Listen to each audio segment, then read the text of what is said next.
Hello, Dr. Sam Dubé here once again, and it is my great honor to have a very special guest with us today.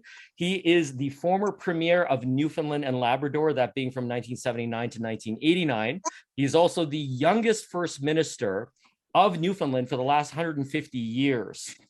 He is the last surviving architect of the Canadian Charter of Rights and Freedoms. This is incredibly relevant for what's going on today being Friday, September 3rd, 2021. He is the author of the acclaimed 2012 book, Someday the Sun Will Shine and Have Not Will Be No More. This was at the top of the Globe and Mail bestseller list for some time and highly recommended. I would like to welcome officially the Honorable Brian Peckford. Thank you, sir, for joining me here today. Thank you very much for having me. It's a real pleasure. Brian, as one of the creators of the Canadian Charter of Rights and Freedoms, what is going on today must really, really concern you. Can you give us your thoughts? I know you have limited time. Can you give us your thoughts on the situation today and how the Charter is relevant? Yes, I have to say that I'm extremely saddened by the course of events that have happened over the last 2 years, the actions by provincial governments and the federal government as it relates to enacting measures that clearly violate the Charter of Rights and Freedoms. When we sat down over 17 months to patriate the Constitution and add the Charter of Rights to it, I don't think anybody thought at that time that it was possible for a government or governments of this country to do anything that would infringe upon these rights and freedoms. And here we are today with governments right across the nation enacting through various public health acts and other so-called emergency legislation, provisions which infringe upon freedom of assembly, freedom of association, infringe upon security of the person, all of which are detailed in the Charter of Rights and Freedoms. And so people like me who've been involved in politics and in public policy, better said, I'm a bit of a public policy wonk. I like talking about policy. Unbelievably upset that we really can't believe what's happening to our country.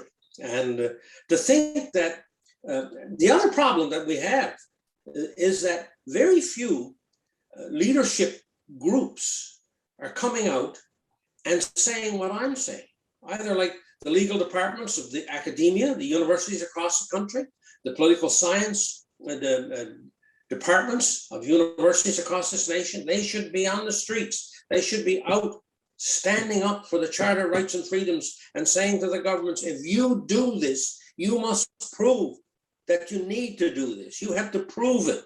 That's in, and the one option that a lot of the governments think they have to get around the Charter of Rights is that section number 1, which says, we got to read it. Yes. The Canadian Charter of Rights and Freedoms guarantees the rights and freedoms set out in it, subject only to such reasonable limits prescribed by law as can be demonstrably justified in a free and democratic society. In other words, what we put in that Constitution and put in that Charter of Rights was, okay, there may be situations in the future where governments are going to have to take some certain actions which may infringe upon what we said below. However, in order for them to do that, they have to demonstrably justify what it is they're proposing to do.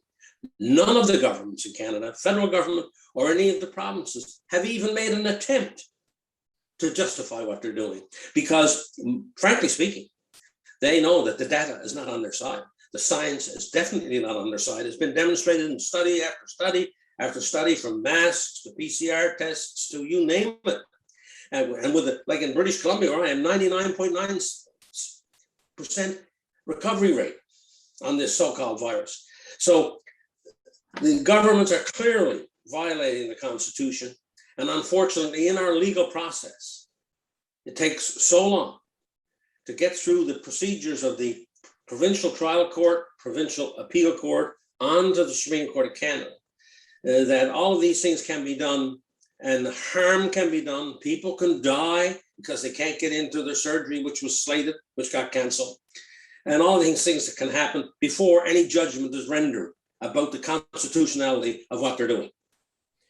You know, you and I had a brief chat on the phone prior to the interview, and we both agreed that the facts no longer matter. I've spoken to some of the top research methodologists in the world, and we all agree the science is on the side of the people. It's not on the side of the lockdowns, the masking, the PCR test with 97% false positives at 45 cycle threshold. This is unbelievable, but we're not here to talk about that.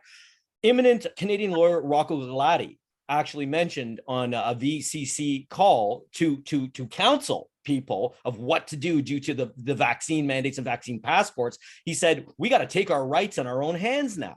You know, and the average person can't just go out and hire a lawyer. They can't afford to do this, right?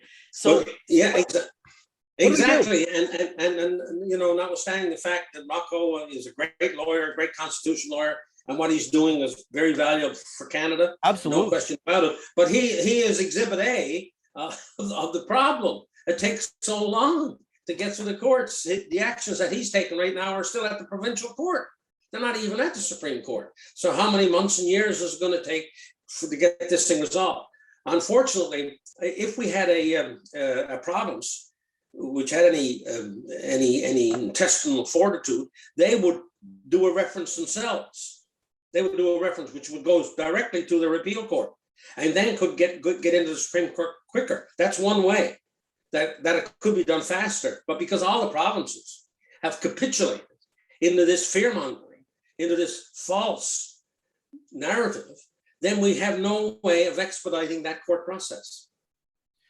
So, you know, not being able to demonstrate proof to supersede the charter, to go beyond the charter.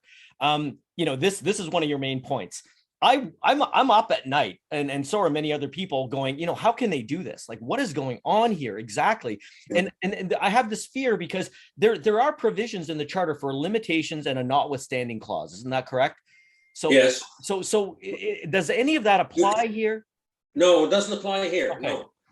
No, it doesn't apply here. So that doesn't apply. So it's a straight out violation of, you know, freedom of association, freedom of assembly, freedom, security of the person, and so on. Okay. So you got to challenge those directly. Yeah. Okay.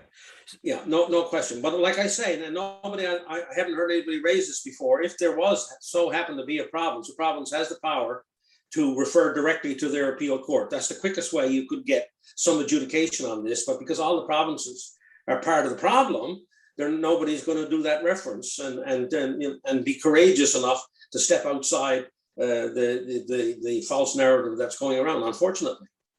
Brian, I have to ask you this question, though. I mean, how reliable are the courts?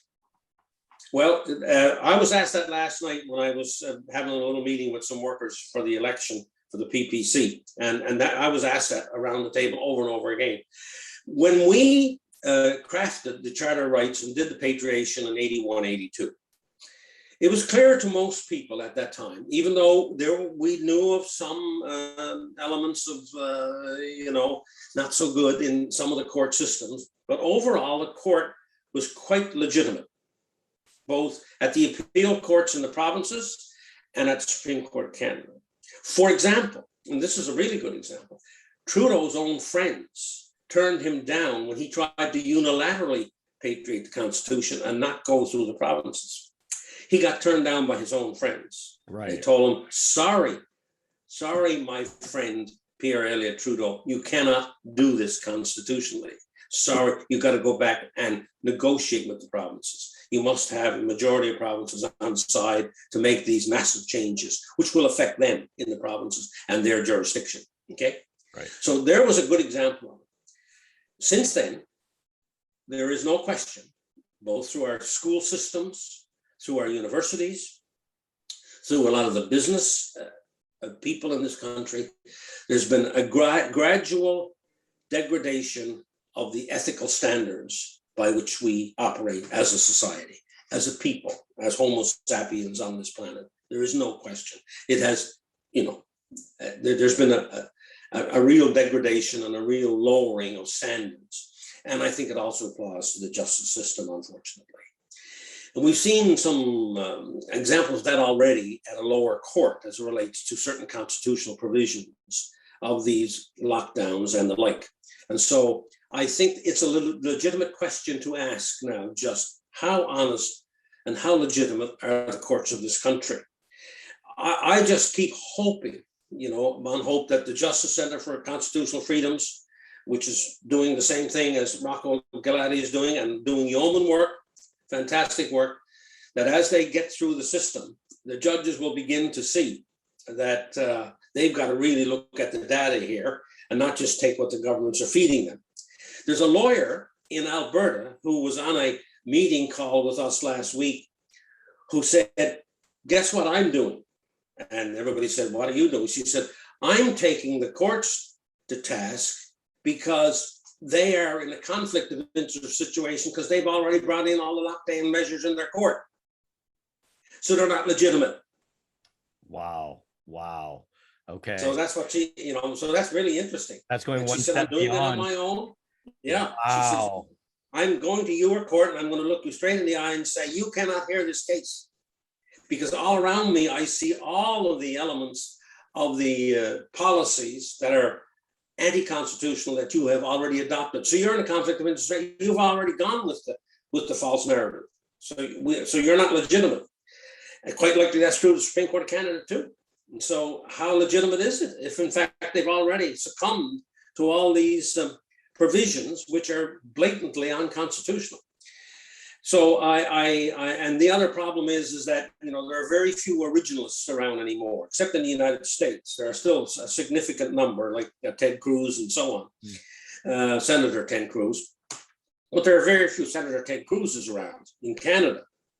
And therefore, what they're doing is what Beverly McLaughlin brought in when she was Chief Justice, this growing tree concept, right? That the law keeps changing and changing. There's nothing basic anymore. There's nothing fundamental anymore.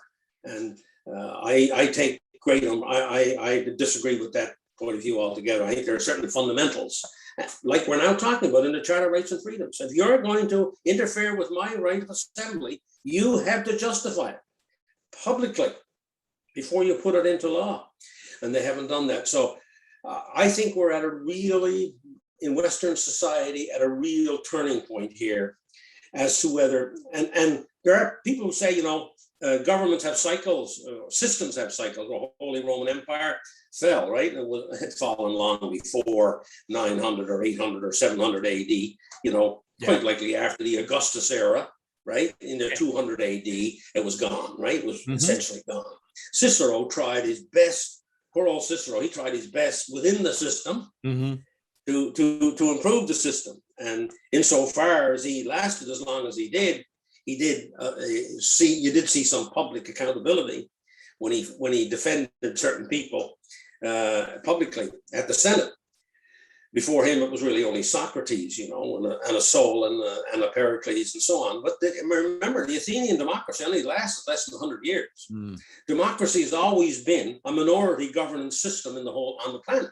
It's never been a majority governance system. Right. So we're always in a rearguard action. So it seems to me, through the Industrial Revolution and the subsequent revolutions of technology and so on that have occurred, mankind has wrapped itself in a cloak of some kind of thing of being spoiled, for want of a better word, and we're living off what other people have created for us, and we don't fully recognize, as the young people don't recognize the veterans of the war and how hard it was to fight for freedom and all that kind of stuff. So as a group, as a society, we're failing, and things are starting to rot because we don't really appreciate the nature of democracy and what it takes, right? And it's a very fragile thing from day one, right? What was it Churchill said? Until something else comes along better, this is what we got. So I think that's where we are right now. And unless there was a significant number of people around who recognize and understand history, then the democracies of the Western world are likely to fail. I think it was Freedom House who did every year, who does, the level of freedom in the world. 17 years in a row now, democracy is less than the previous year before. 17 years in a row, democracy has been failing and losing its grip. And so the chances of Canada and the United States and poor old Western Europe, which always seems to be in a trap of its own making, the question now is whether, in fact, we can survive as some kind of a democratic system. And I think this pandemic has accelerated the problems that we've had in our society and are getting exacerbated. Now we know what the leaders will do when they're under pressure. They're going to capitulate and amass more power instead of disseminating that power and consulting widely with the people, even with the parliaments, even with their own parliaments, are not even consulting, let alone with the people directly. So my argument would be that we're at a very precipitous right now. The society is in a very difficult state, and Canada being one of them. So it's very interesting how you said the leaders capitulating, and I think that we should even question how democratic our society truly was after all, because now this is like opportunistic with the so-called pandemic and such. And so there was an infrastructure in place that was, dare I say, unholy, or dare I say undemocratic, right? So now it's manifested. But it's very interesting how you talked about the fundamentals of law not being present anymore. And I think that there's this inherent arrogance with the powers that be, whether they be industry, public health, what government agencies, to supplant or supersede these fundamentals of law. And I think one of the excuses is tech. And you touched on this when you said with the development of technology throughout time, we've wrapped ourselves up in this kind of entitlement. And so we have this advanced tech, and even like when you're talking about what does it mean, for instance, a PCR test? Oh, wait a minute. Isn't there a section, Bill S-201 from May 2017, something about you can't discriminate against Canadians with a genetic test? Okay. Some doctors are telling people, well, that's not your genes we're talking about, right? Like it's your genes in the bill, but it's not your genes in the PCR test. Wait a minute. It doesn't say, I read it. It doesn't say that. So exactly. Could we invoke this? Right? Could we? But then, oh, wait a minute. These are novel circumstances because now we're talking about things nobody could have conceived of. But the fundamentals of law should still be respected, right? Yeah, exactly. And that's one of the great problems. The other thing is,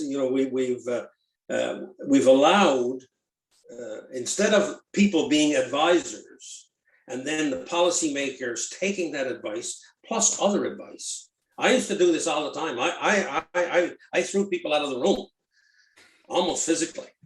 So I have your recommendation. You can go now.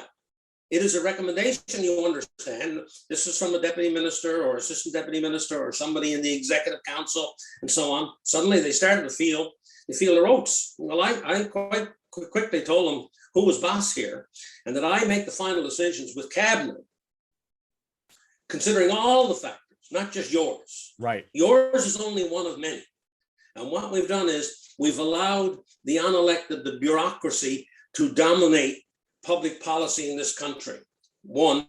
Number two, we've allowed process to take over rather than outcomes. And everything is process. Canadians are infatuated with process to the point that even when I've been on calls concerning this now, like chat rooms and discussion groups, I have had to say to people, no, you're getting into process again. You're getting into, we know, all the people in this room know, we understand. We don't need to do that. You want to talk about... We can over the next 2 weeks make a decision on this rather than have a committee formed for the next 3 months and still not have a decision. Wow, getting hindered by process. Yeah. But you talking about unelected dominating policy. Look at the US with Fauci. Like, what the heck? Decades worth of dominance on an unelected position. Influence. Sure. Yeah. Everything. Same way here, all the public health people are up talking. They should not be talking at all. They should not be talking at all. I wrote a blog the other day about here in British Columbia. Please stop talking about Dr. Bonnie Henry. It's Premier Horgan and Minister Dix. They're the ones who are accountable to us. Dr. Henry is accountable to the minister. And in the terms of reference of her job, it says advise, recommend, advise. So you should take your advice from her and then go to cabinet and make a decision. And then you announce it, Premier Horgan, you announce it, Minister Dix, you announce it, Premier Ford, and leave them out of the TV cameras altogether. Okay. Policymakers are the ones who are supposed to announce, explain, and those are the politicians who we elected because they're accountable to us. Bonnie Henry is not accountable to us. So this, we got the notion of what a democracy is all twisted up because the bureaucracy started to dominate because you know what? We elected a lot of people who were very insecure. They had they weren't very secure. I found it in my cabinet all the time. And I would say to the minister, I'm sorry, when you go back to your department, you sit down with your deputy minister and your assistant deputy ministers, you let them know who's boss to start with, and you love to hear from them. You'd love to hear from them, to give you advice. Thank you very much. And then you take that and bring it to cabinet and whatever. Okay, that's gone. That's gone. That's right. That's because gone. Instead, you've got Doug Ford. Not only are these people formally educated, all of these bureaucrats, not only are they formally educated, the other part of the equation that everybody forgets is that they're as confident as hell. And they go into a room with a minister who's completely without confidence and they just walk all over him or her. I've seen it 1,000 times. Okay, so is this what happened with Premier Doug Ford passing the buck to the Chief Medical Officer of Health regarding the vaccine passports? Exactly. Because we just had the announcement enacting vaccine passports September 22nd in Ontario. Quebec did it September the 1st, 2 days ago. Yeah. Ford is a really good example. He stands out because he is extremely insecure. You can see it, all over him in his mannerisms and so on when he comes out on the stage. Completely insecure, right? And Minister Dix and Horgan here have a little more confidence, but because this is such a huge issue, they, whenever they can, they'll put her, Bonnie Henry, forward first. Or only, some days it's only her talking. She's talking. She has no authority whatsoever to talk. None whatsoever. She is an advisor, unelected. And this is insane what's going on here, right? But you want me to show you how bad process in this country? Yes. Let me give you this example. I hope your viewers will look this up. The World Bank does an ease of business for all their members in the world, like 190 countries, okay? Canada rates 122nd in how long it gets to electrical permit. Canada comes in 122nd. In other words, there's 121 countries in the world that have a process for getting electrical permits to build your house or to build your business or whatever, or your shed out back or whatever it happens to be. We're 122nd in the world. 121 countries in this world do a better job on issuing electrical permits than we do. Yet we have one of the most educated, formally educated populaces in the world. We come in like number 5 in top 5 in that. So there's something going on here. We're over-educated. We're over-processed. We're over-bureaucratized. That's what that proves. We're 64th in a construction permit. People can go into the World Bank website, click in, ease of doing business, study ease of doing business, and go in and see all the countries in the world and where they rate. And confirm for themselves what I said was just true. But, that in and of itself tells a great story about our country, how process has dominated outcome. No wonder our productivity never comes in the top 10 in the world. It can't with those kinds of numbers like that. Brian, and, I know you have... and that's... No, go ahead, please. No, I said that speaks to the larger notion of our society and its ability to structure and make decisions and process itself in a reasonable, sensible way. Okay, I know you have limited time, but I got to ask you some of these tough questions now. We have an impending election September the 20th. Trudeau's calling it. He's our prime minister right now. He wants a majority government for the Liberals. Boy, oh boy. I want to talk about Justin Trudeau and how he thinks he's able to invoke. I mean, listen to his speech, Oh, sure, you can choose not to be vaccinated, but boy, oh boy, you're not going to be allowed to take public transportation via air and train because we won't allow the unvaccinated to put the vaccinated at risk. Wow, that makes a lot of sense, because if the vaccines actually worked, the vaccinated wouldn't be at risk in the first place. You know, I can go on and on about that. But how is that he feels he can circumvent or just blatantly ignore the charter? Yeah, absolutely. Even most of the established parties go along with what he's saying to some degree or Exactly. another. Aaron O'Toole and the leader of the NDP all go along with this business of fighting the charter, as do most of the premiers. So we got to get rid of Mr. Trudeau and Mr. O'Toole and the head of the NDP, plus all the premiers in this country. We're really going to make changes. So when you come to the election, I have completely sort of come full circle. So I've opted out of all of the major parties completely. And I was always part of one of the three major parties. I'm not a part of any of them now. I've joined the People's Party of Canada, and I'm campaigning for them because I think we've got to start from scratch. There's no good playing around at the surface. We're going to just a different branch on the tree. So now we have the red branch, then we'll have the blue branch, right? There'll be no difference, no real difference. We've got to go, the situation is so serious, we've got to fundamentally reform our whole process and system of democracy in Canada. That means I've got to start from scratch, support a small party that can't form the government this time around. And by the way, it's interesting, they got over 300 candidates now, well over, I think, 312 candidates. Wow. So that's really quite something. Most people think of the People's Party as having perhaps 100 candidates. They have over 300 confirmed. So that's a really good sign. But so I think we've got to start from scratch and build up again, which will take 10 years or more.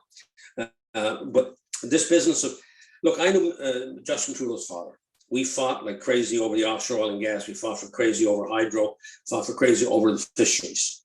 And he always was a centrist, born and bred. So is his son. They're centralizing people to amass more and more power. And Justin is just like that. And they don't have too much problem with not telling the truth. They love the fudge and to be at the not at the center of truth, but out on the fringes where sometimes it's not really consistent with good ethics. And of course, we found he broke the law 5 times. The ethics commissioners found that. An independent ethics commissioner has found the prime minister of our country has violated the law 5 times. It's all in writing. You can go in on the ethics commissioner site and found it. That's who our prime minister is. So he has got to go. There's no question. There is a big upswing now in Canada to get rid of him. Unfortunately, what we're replacing him with right now, if the polls are accurate, is a blue tie rather than a red tie. Very little else changed. The suit is the same, the shirt is the same, the pants are the same, the shoes are the same. There's very little difference. That's a sad reality. We have now recognized that Trudeau must go. We haven't recognized that in doing that, we're being really strategic and smart to get rid of him because he's gone too far. But what we're replacing with is almost exactly the same thing. So my view of the world at 79 years old and a former premier of this country and involved in the Constitution that we're now allegedly living under when we're not, is if I can do anything to contribute to the country now in these years, it's to look to reforming it completely. That's the best message that I can provide as one Canadian who has been there and done that. Okay, Brian, I got to say, though, we know that you cannot be unvaccinated. Okay. And this is a huge issue right now. You're talking about a timeline of a decade in order to revamp all the political parties in the entire government. We can't wait that long. I mean, ultimately, that's what we want. What do we do in the meantime? Are the notices of liability reasonable to file with employers and colleges and universities and such?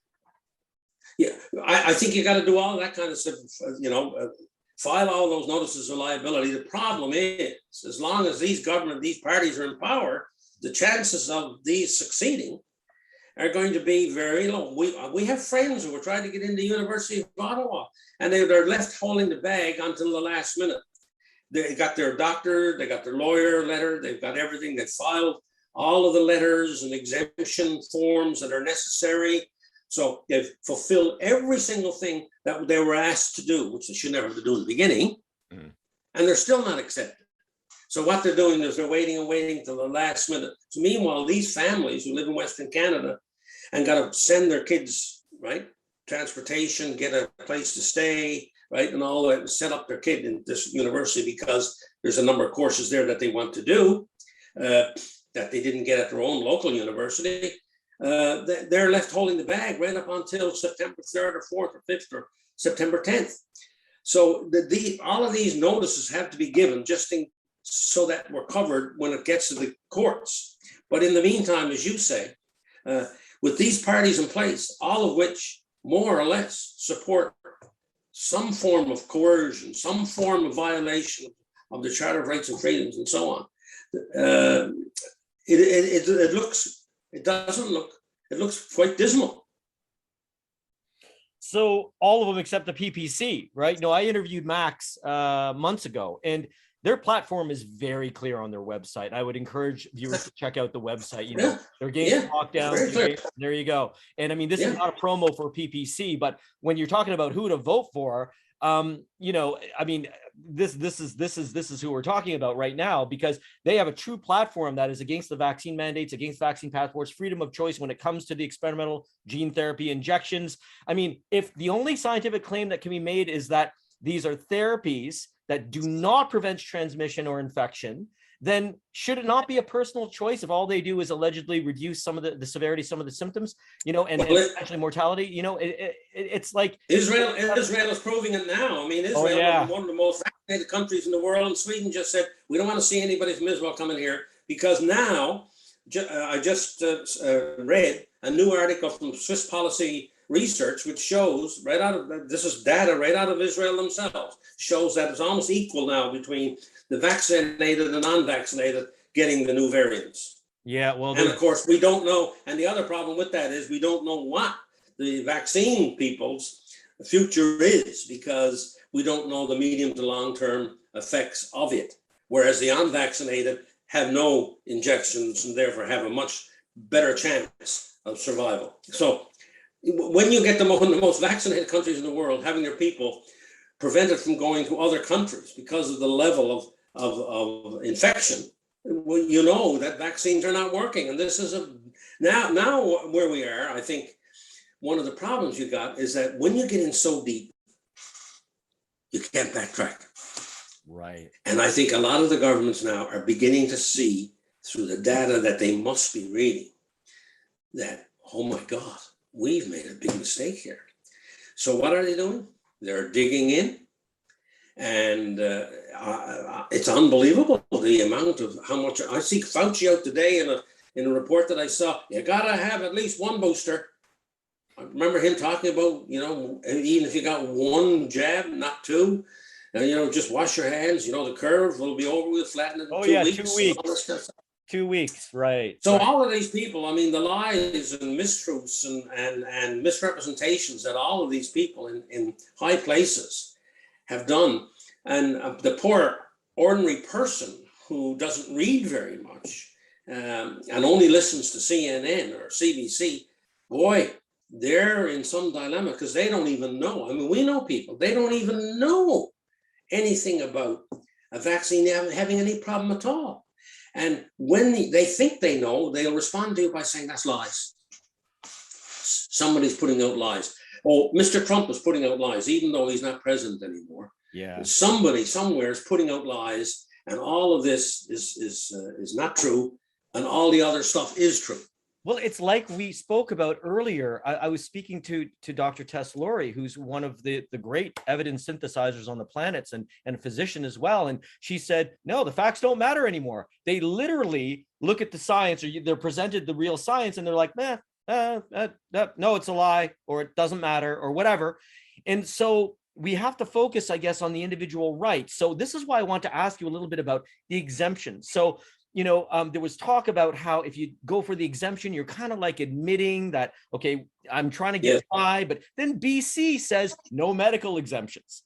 How do we know that's not going to happen across the country? Right? Yeah, exactly.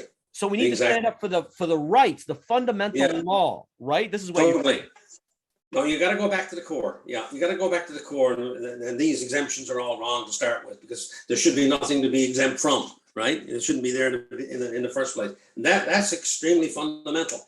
But to come back to my earlier point, when you just said, and other people are saying, and people that I'm talking to every day are saying that the facts don't matter anymore. Mm.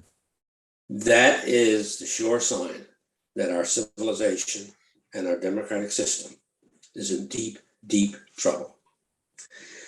Francis Bacon must be turning over in his grave, right? One of the founders of the Renaissance, right? And reason, right? His Idols of the Cave, right? His Idols of the Mind that he did, which showed how people, right, can be prejudiced and therefore come to a conclusion which is not a valid one. You know, his Advancement of Learning, right? His book.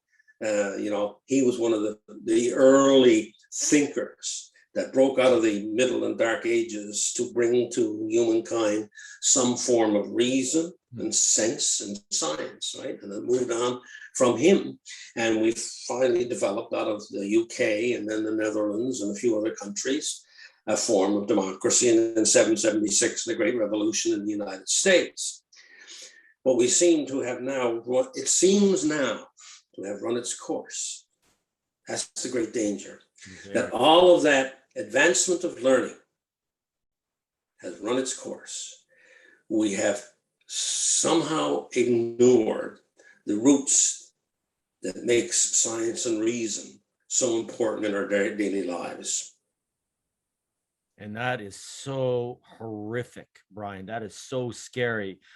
I just want to ask you another question because you're the man to ask. When you look at social media doing all that censoring, when you look at mainstream media basically touting this official narrative and ignoring the science and even twisting and manipulating research and data and quotes and vilifying legitimate researchers and physicians who are out to help people, how does the charter apply to that?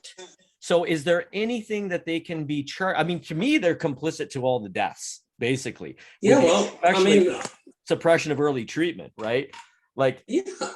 How can we apply the charter to the mainstream media and to social media? Let's forget about the high techness. Let's go back to the law fundamentals now.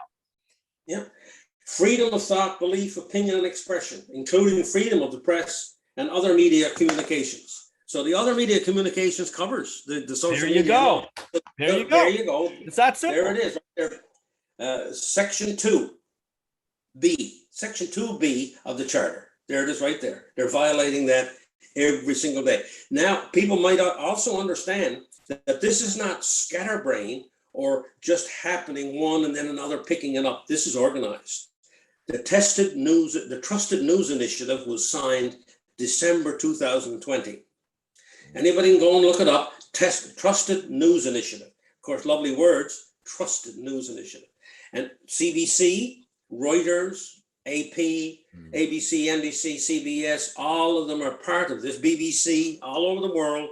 They signed this declaration which said, we will not carry anything that we deem, non-medical people, that we deem to be misinformation on the pandemic.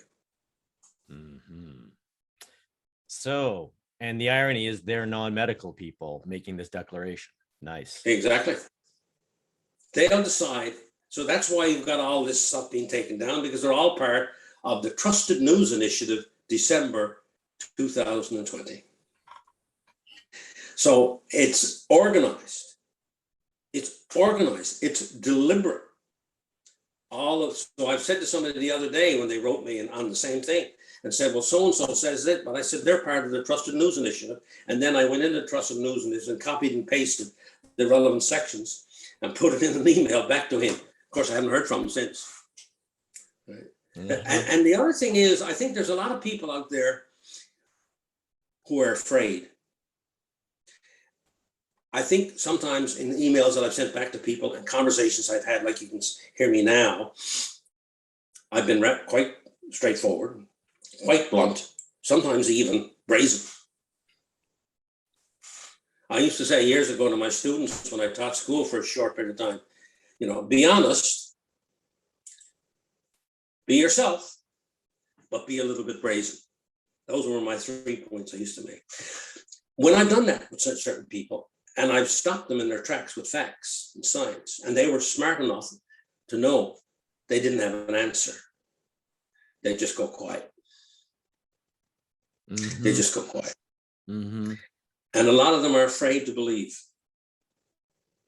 They're afraid to believe that my government would let me down that much, both provincially and federally. I would say there's a good 30 to 40% of the people in Canada today who've now been exposed to enough. The fear-mongering has been so great. They were fearful first. They're still fearful. But now a lot of them know the difference, but will remain silent. They don't want to believe. It's too tough on them. Brian, you've been in politics forever, and you know how things work in and out. You know, I tell people I'm just a mathematician with a medical degree who likes to lift heavy objects. You know what I mean? So I'm a simple guy. How far will the current government go in order to maintain their position? I mean, we saw what happened in the US, okay, without being really explicit here, but what can happen to us? We've always required voter ID, right? In person. Yeah. But now, and forgive me, I'm not as familiar with the intricacies as you. What can happen here? What should we be prepared for? What should we fear? I think what we should fear is that the majority in a poll today still saying they agree with vaccine passports for all these non-essential services. I think we have come down the road so far of groupthink, of eroding the individual for the group, for the collective. Canada is viewed by most people outside its boundaries as being, quite socialistic. And the reduction of the individual to the group, I think that's the greatest thing, because as long as that is so, government will help me, government will do it, because we're just about into everything right now. Remember Post-Media News, right? Where had to apologize to Rebel News the other day because they were stealing their stuff. Yep. Stealing their stuff. Imagine the largest, right, newspaper empire in the country, which is owned by the Americans now.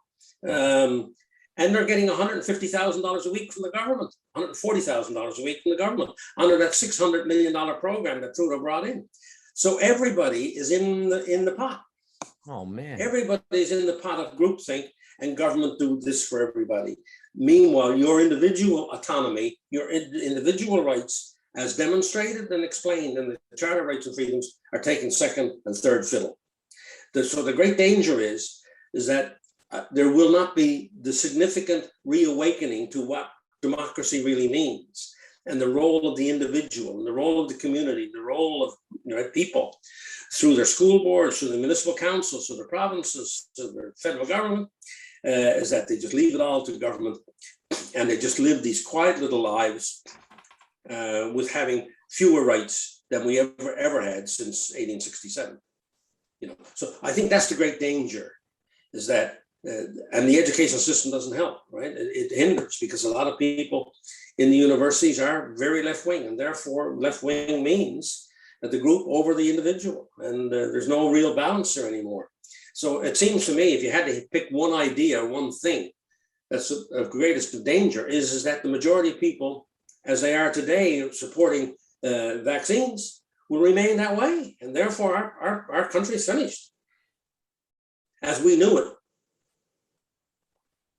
So Canadian democracy is at stake. No question.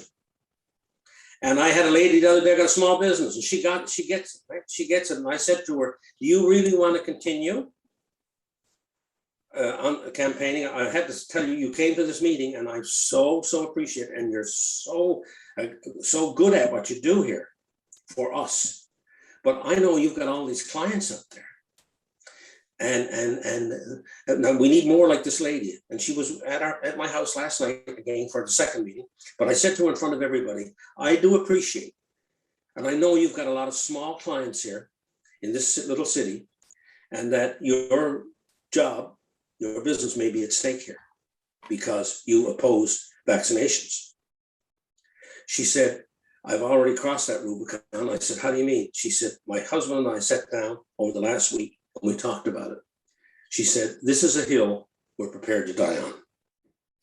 We need more of her type saying that now. Because they see it, she sees it. If we don't stand up now, the chances of us having our individual liberties are diminished substantially.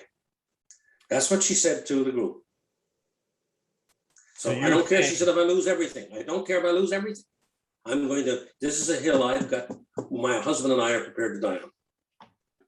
So you're saying for the average person then who is dissenting, there's a lot more at stake here than just their job. So. Wow, Brian. You've given us a lot to think about. And practically speaking, then go ahead with notices of liability, but really consider who you're going to vote for. Get Trudeau out. You and I talked a little bit about his more globalist perspective, which could be at the root of this. And you mentioned no qualms about, not being truthful. I'm concerned looking at the European central banks, what's happening, this whole idea of digital identity. We didn't really touch on it, but yep. Nodding. Would you care to comment on that? Because it's all part of, as I said to you earlier before we did start this interview, there is a group of people around like Justin Trudeau who fervently believe in a global kind of organization for mankind. And the Europeans started it with the European Union. Thankfully, there was enough Anglos around that still had genetic material from the from the Magna Carta to stop it. That was a little blurb in the road to a more globalized economy. And so the nation state, in their view, is anachronistic. This is out of date, and we've got to go to a more international and globalist situation. And when you do that, the nation state becomes less. Your sovereignty is diluted. The individual obviously is just a cog in the wheel, and that's where we're going. And I think Mr. Trudeau and a lot of leaders, the Germans, especially the German leadership of the Christian Democratic Party, Macron of France, Johnson, who we thought was going to be different, has turned into one of them. I think that's because of his partner, myself. I think she has an awful lot of influence over him, but whatever the reason is, he's completely left the conservative movement of individual liberty, right, and private property rights and the like, and gone with the globalists. So, and they have a lot of power and a lot of influence.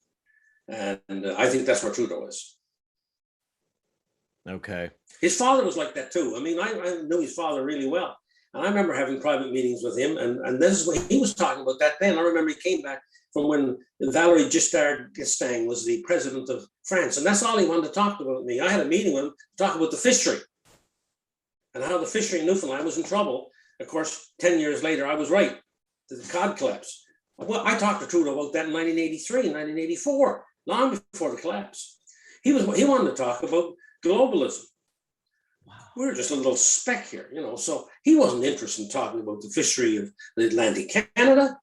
He was more interested in talking about what the French were doing and how we should adopt what the French were doing. So, I've been part of this kind of seeing this movement and this thought process since 1983.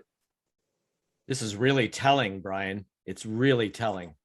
Yeah. And I'm really glad our viewers had a chance to hear you speak about this. So I'm going to ask you, is there anything else you want to mention?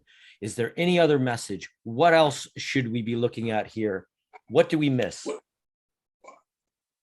My final message would be democracy is only viable if the individual remains seized with being involved. Democracy will only survive in Canada if individuals decide that they are a citizen with responsibilities to make this country continue to be a democracy. Therefore, they've got to participate. Therefore, they've got to get involved in organizations and political parties that stand for liberty, that stand for freedom, that stand for individual rights, right? Balanced off against the group rights. But if there's an argument over the two, the individual right always supersedes, right? That's the kind of country you want to have, right? And that nation states are important because they have a history and a culture and a geography that no big entity, global entity, could ever have, right? Well, I have a history, an Anglo-Saxon Scottish history. You have a history. We have forged a nation. When you start reducing nations, you're going to have homogeneity. You're not going to have diversity. Diversity will go, divisions will go.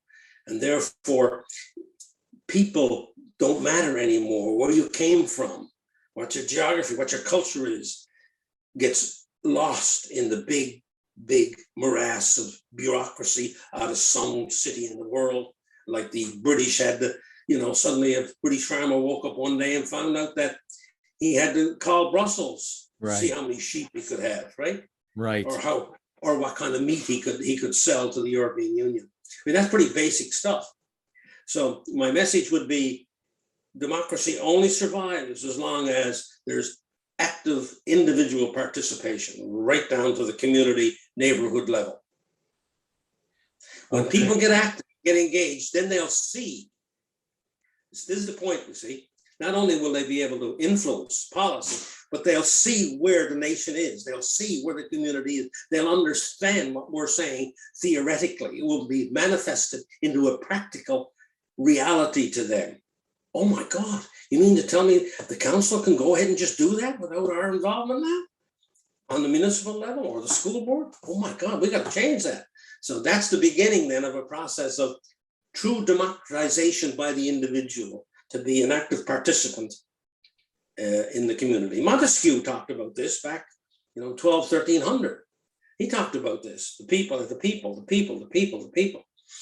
And we don't mean it in some silly way that nothing works. Everything will still work, but there will be an involvement with the people, a consultation ongoing with the people, and then the majority will rule. Right now, councils, municipal councils, and provincial governments are just running roughshod over people and their ability to have a significant influence in the policy, even to a zoning change on the corner of my street.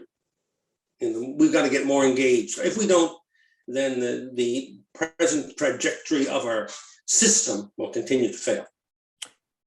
Brian, you've covered the whole spectrum here because you talk about the dissolution of nations due to globalism, and yet the solution is the involvement of the people, individual level.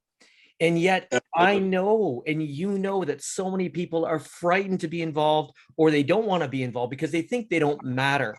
When you see protests occurring in Italy or in France and social media suppresses this, you think, well, I'm going to be one of 100,000 people at a protest. I was over at the Civic Hospital on the 1st, and I'll tell you, there were several hundred people there, and the media gave it a passing glance.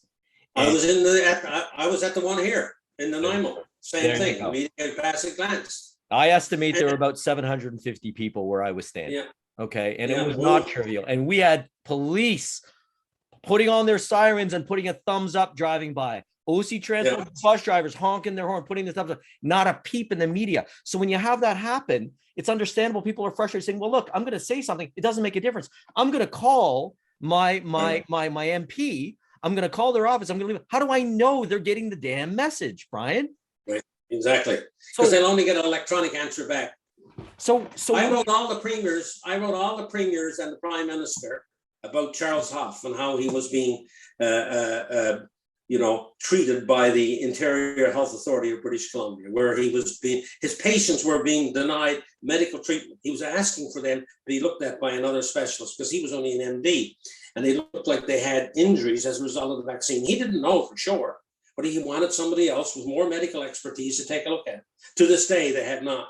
And they've maligned him, took away his hospital privileges. So I wrote the prime minister and all the premiers outlining this. Not one answer back. And if that happens, if that happens to a former premier, what would a citizen's letter do? No, exactly. And, Charles sounded the alarm there. And, those rural family physicians, they know everything. They're just unbelievable. They're bionic doctors. Like, seriously, they're just unbelievable. In my own training, I saw some rural family physicians. They could do everything. And so for him to sound the alarm, that should have been a huge red flag right there. And him seeking help from someone more, I wouldn't say more qualified, more specialized, perhaps, Yes. in vaccine injury and such, in Yes. genetic Or at least therapy that's what he injury. thought. Yes, That's what he thought. And he was only participating in the system that they had created, whereby when a doctor sees a patient and he can't fully diagnose it, not only the natural thing, the law, I thought, the system in Canada says you then refer them to a person who has more specialized knowledge in the field you think where this ailment should be looked at. Yes. In fact, that's what he did.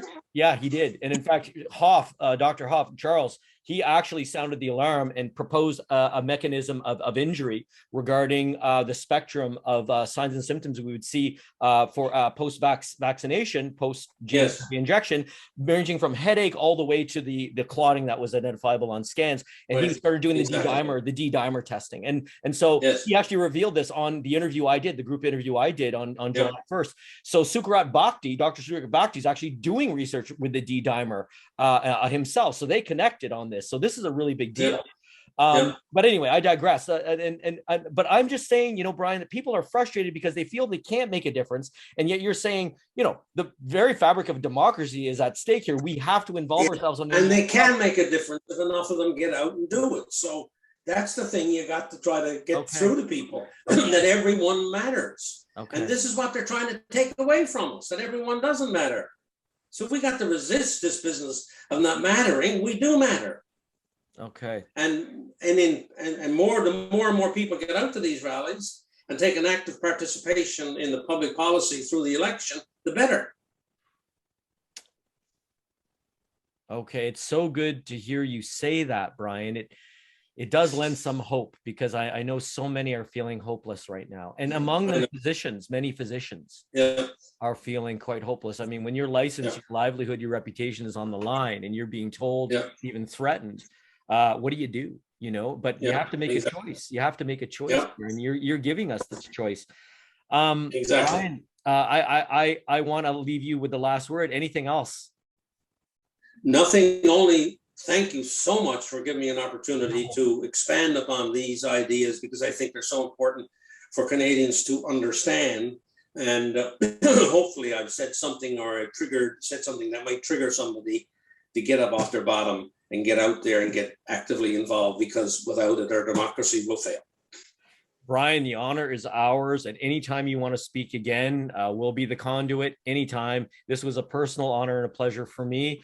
On behalf of myself, Dr. Sam Dubé, I want to thank you, the Honorable Brian Peckford, the last surviving architect of the Canadian Charter of Rights and Freedoms. This is a historic interview, Brian, and we hope you'll speak to us again. Thank you very, very much. I really appreciate it. You have a wonderful day. You too, sir. Thank you.